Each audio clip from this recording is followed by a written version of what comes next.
Dans notre deuxième séance, on va voir euh, comment créer des sections. Pour ce faire, la première des choses, je dois d'abord afficher la teneur. La teneur pour chaque puits de forage qui évolue de la surface vers la profondeur. Pour ce faire, j'entre dans ma base de données du côté barre des tâches. Je prends Display Drum All Style. Voilà. Maintenant, dans Display Drum All Style, il y a les Edit Database Display Style. Maintenant, je dois spécifier la, la classe ou la table à montrer les différents teneurs. Du coup, je sais que c'est dans la table accès où nous avons les différents teneurs. Pour ce faire, je ouvre la taille accès et je prends les dossiers spécifiques là où il y a une catégorie de teneurs. Je prends les dossiers AU avec ppm comme teneur. Je fais clic droit et je prends Get My Max Count. Automatiquement, on me dit que nous avons des teneurs qui évoluent de 0,0.1 jusqu'à 135 comme pourcentage. Du coup, nous devons ajouter d'autres cases de teneurs. On prend par exemple même 4 et je sais de renommer. Je me dis, bon, pour première teneur de coupure, je peux considérer de 0.9 à combien? À 1.5 comme teneur de coupure. Après, je vais changer la couleur. Je prends une couleur spécifique pour cette classe. Par exemple, je prends les jaunes, j'applique et je change aussi l'épaisseur. Parce que si je ne change pas l'épaisseur, ça sera intact, ça ne va pas, on ne verra pas bien cette puissance de minéralisation. Du coup, j'entre dans Line, Propriety et j'essaie un peu de augmenter même jusqu'à 8 pour montrer cette puissance de cette pluie de forage. Deuxièmement, j'échange, je me dis que on peut évoluer de teneur de coupure qui varie entre 2.5 jusqu'à même jusqu'à 5. On considère cette tranche aussi. Je change aussi les lignes pour l'épaisseur. Je mets par exemple 8. Je change aussi la couleur pour cette classe. Je prends par exemple le bleu comme couleur. Et après, je me dis, bon, là, je peux évoluer de 6.5 jusqu'à même à 15 comme teneur. Si cette teneur figure, je change la couleur, je prends même le bleu ciel. OK. Je change aussi les propriétés des lignes. Je prends par exemple 8. Et pour dernière classe, je me dis non, je prends maintenant peut-être de 20 jusqu'à 135 comme teneur de coupure. Et puis, je change aussi les propriétés pour cette classe. Prenons les rouges, c'est pour montrer que non. C'est là où nous avons de teneur de coupure très élevées. J'applique. Je change aussi les propriétés des lignes. On est là. OK. Maintenant, après avoir changé, j'applique.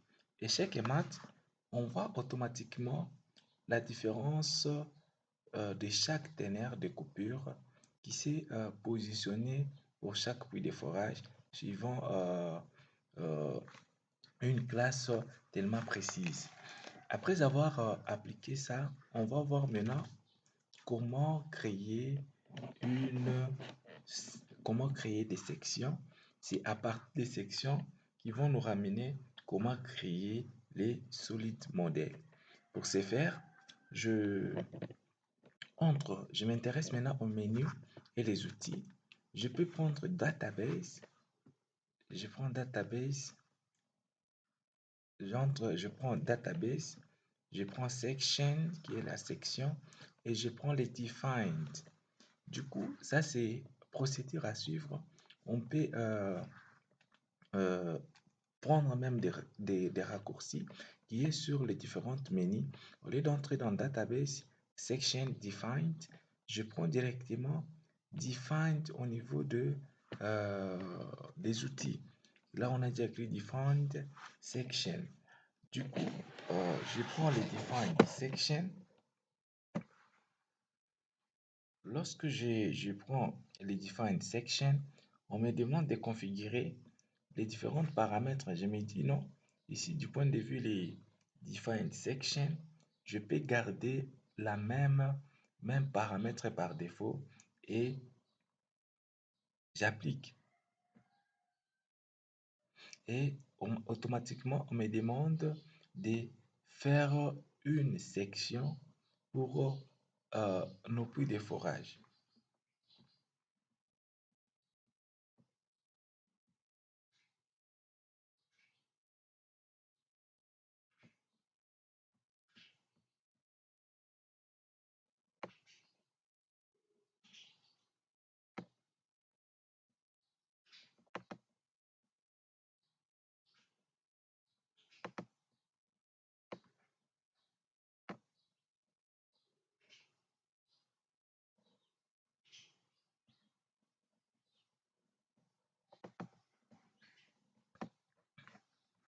Donc, après avoir entré dans Define Section, la première des choses, je dois aussi créer le fichier des sections dans laquelle toutes les différentes numérisations ou digitalisations des sections seront stockées. Du coup, je vais m'intéresser du côté propriété qui est là. Je prends New. Dans New, on me demande de nommer Create et New Layer. Je dois nommer la section. Par exemple, je me dis BD slash ou trait de 8 section. C'est-à-dire, c'est dans cette section que toutes les différentes manipulations vont faire quoi? Seront enregistrées. Après avoir mis, j'applique. Automatiquement, échec et mat, nous avons BD section qui est créée. Maintenant, dans cette BD section qui est base de données de la section, c'est là où il y aura les différentes modifications ou les différentes sections qui seront stockées. À présent, nous allons maintenant entrer dans Database, Section, prendre les Defined. Je suis là. Database section, je prends les defined. Dans defined, je, dans defined, ça va nous aider à faire les différentes créations des différentes sections pour maintenant ressortir maintenant les blocs modèles de notre gisement. Je garde les paramètres par défaut, j'applique. Maintenant, je dois faire un clic glissant sur les premières lignes. Du coup, avant de commencer les sections, nous devons rendre notre puits de forage sur le plan view pourvu que qu'on puisse voir une idée sur l'orientation des différentes puits de forage. Du coup, si je suis dans le plan view qui est là, je peux maintenant bien faire mes sections et ensuite ici on me dit de faire un clic glissant sur les premiers plans et commencer maintenant les différentes modifications. Du coup, je commence au début, je maintiens, je fais un clic glissant jusqu'à la fin. Automatiquement, on me présente les premières puits de forage. Maintenant, lorsqu'on on crée notre première puits de forage, on est là, on a les différents outils qui vont nous aider à digitaliser. La première des choses, je prends l'outil qu'on appelle Start a new segment for digitalizing. Ça, c'est on active la digitalisation et après avoir activé la digitalisation qui est là, nous devons maintenant prendre les create, les new point in the mouse. C'est à partir de ces points-là qu'on va faire quoi?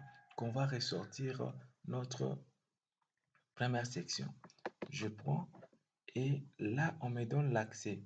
Mais non, nous devons prendre une marge d'erreur en disant que vu que c'est 25, Donc, je peux prendre ici une marge d'erreur de 25 mètres pour maintenant créer les sections.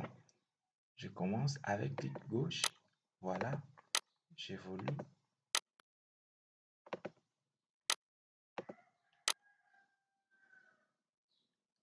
Maintenant, il faut apprécier la teneur. Il faut apprécier la teneur. Je me dis, ici, je peux prendre, peut-être il y a eu des éléments qu'on n'a pas bien calculés en labo et j'apprécie selon chaque puits de forage pour ressortir un bon modèle, un solide modèle qui sera parfaitement correct. Voilà, je prends. Ok. Maintenant, lorsque je suis à la fin de mon solide modèle, pour fermer cette section, je prends les clauses de Current Bank Digitalizing. Donc, je dois fermer cette section. Voilà, automatiquement, on me ferme la section. Si j'ai fini première section, je clique sur End Section Mode pour maintenant ajouter une autre section. End Section Mode, on est là, on rentre sur les plans DD. Là, je peux procéder à la deuxième section. Je prends encore Defined, j'applique par défaut et ainsi de suite. On est là, je prends Start a New Segment. Voilà, je prends Create des points.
Maintenant, après avoir réalisé les différentes sections, après avoir réalisé ces différentes sections, on va enregistrer nos fichiers sections créées. Après avoir enregistré et à partir des sections qu'on a créées, ça va nous aider maintenant à créer ce qu'on appelle les solides modèles. Voilà, là on a fini à créer les différentes sections. Après avoir fini de créer les différentes sections, nous devons enregistrer notre BD section pourvu que nos différentes digitalisations créées puissent être faire quoi? Enregistrées. Du coup, j'entre dans Save. Voilà. On me demande si je peux changer les types de names, c'est BD section.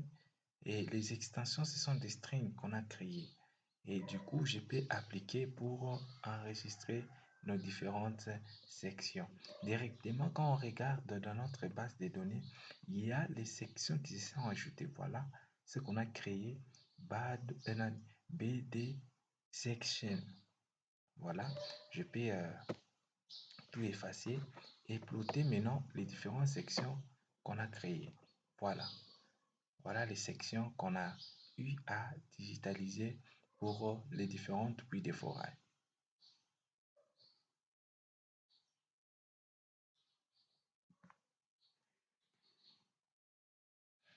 Maintenant, après avoir créé les différentes sections, nous pouvons transformer nos sections en solide modèle. Pour ce faire, c'est très simple. On va s'intéresser au menu solide modèle, qui est le solide. Voilà, solide. Après entrer dans solide, on prend triangulate. Maintenant, quand on prend les triangulates là, on va maintenant prendre les triangulates between segments.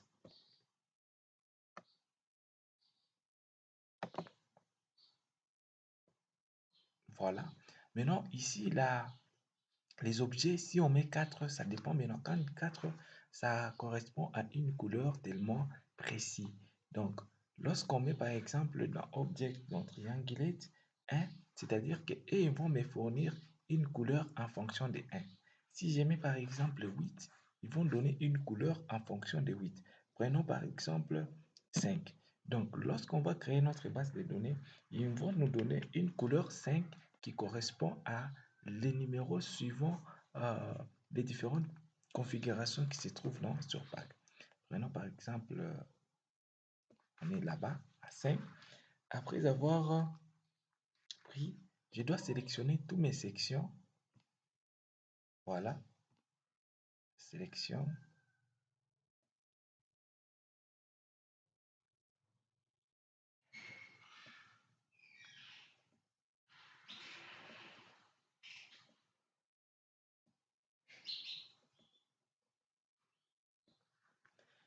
Automatiquement, après avoir sélectionné les différentes sections,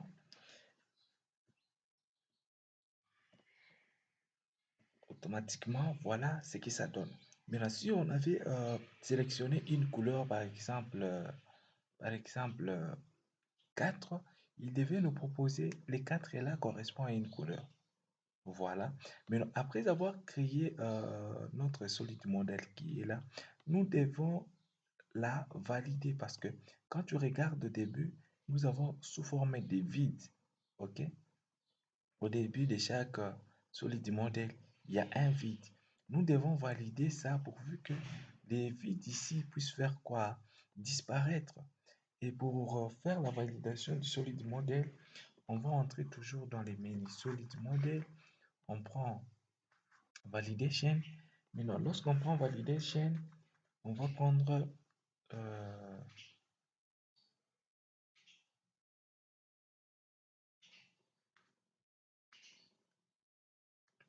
validation object of Trisolution. Donc, je prends la validation de mon bloc modèle que j'ai créé.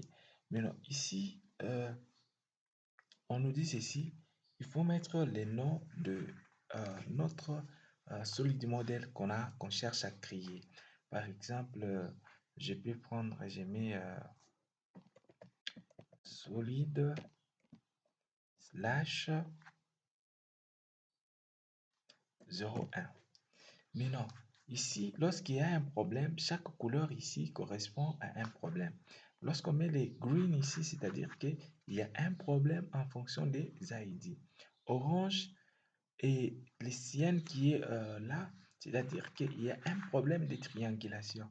Donc, automatiquement, lorsque tu vas appliquer, s'il y a les différentes couleurs ici qui apparaissent, c'est-à-dire qu'il y a un problème où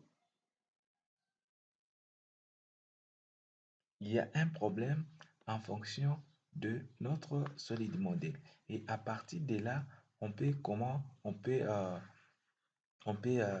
arranger.